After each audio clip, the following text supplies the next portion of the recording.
This is the last section that I'm doing for Chapter 4, and this is the intentional infliction and negligent infliction of emotional distress. So we've already gone through libel, and then we're doing the emotional distress part.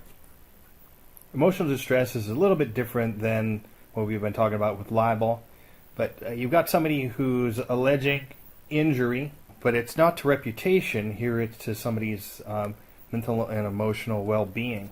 This could be even if the statements that are made are true, there is still a duty of care to understand what the consequences are in making statements. Emotional distress is defined as being frightened or extremely anxious, and there's emotional injury that's coming from that is very serious or severe. So people who experience this, they've experienced mental pain and anguish. So this has to be more than just shame or humiliation or being upset or angry. It's got to rise to a higher level in order to be able to win in a lawsuit, and they have to be able to prove that as well. So this goes towards the intensity of these feelings that are felt as a result of a defendant's actions. Infliction of emotional distress is broken down into two different categories. So you've got intentional infliction of emotional distress, and then you've got negligent infliction of emotional distress. With intentional, it's where somebody has acted in a way with the intent to act and causing the harm to the plaintiff. And then with negligent infliction, that winds up where there's a duty of care that is owed to other people, not to act outrageously, and there's a breach of that duty, and then there's harm, and there's connection between the action and that harm. So a couple things to note with this.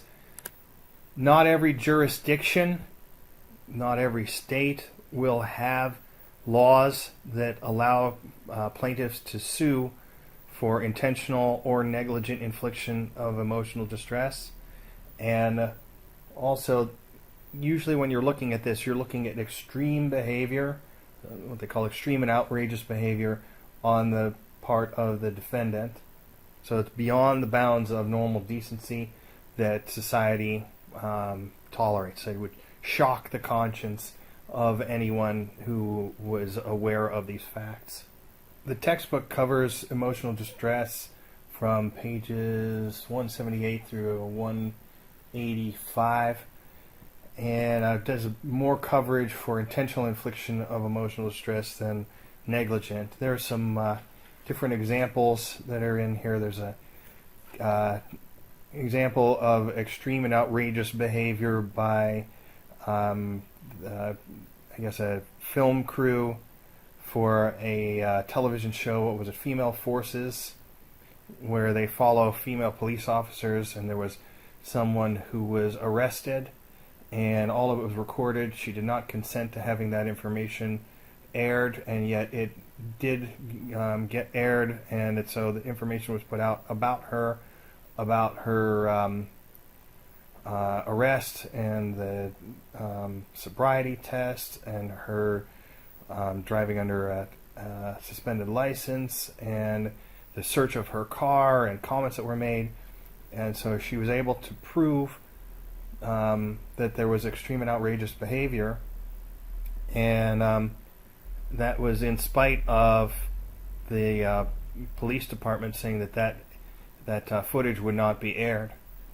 So that's an example of where journalists or people in the media could be held accountable for outrageous behavior for intentional infliction of emotional distress. There was another one dealing with Jerry Falwell. If you take a look on page 183, and there was a satirical ad that was put out.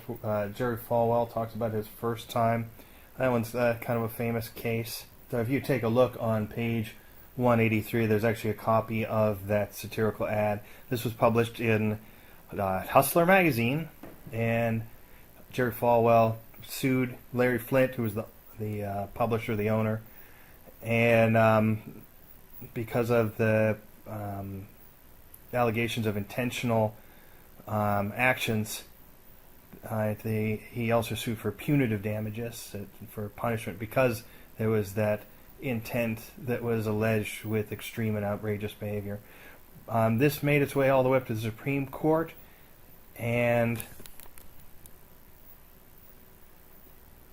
the Supreme Court ruled against Jerry Falwell.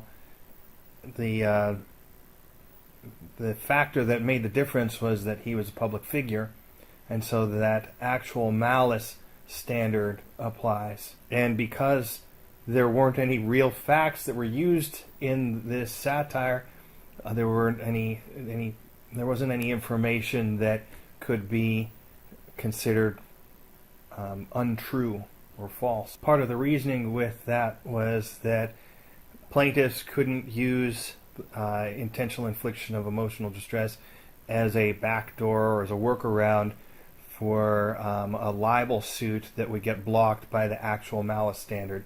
So public figures would still have to meet that actual malice standard in proving the case, whether it's infliction of emotional distress or libel. And again, the conduct of the defendant has to rise to the level of outrageousness, so shocking the conscience of people if they're aware of it.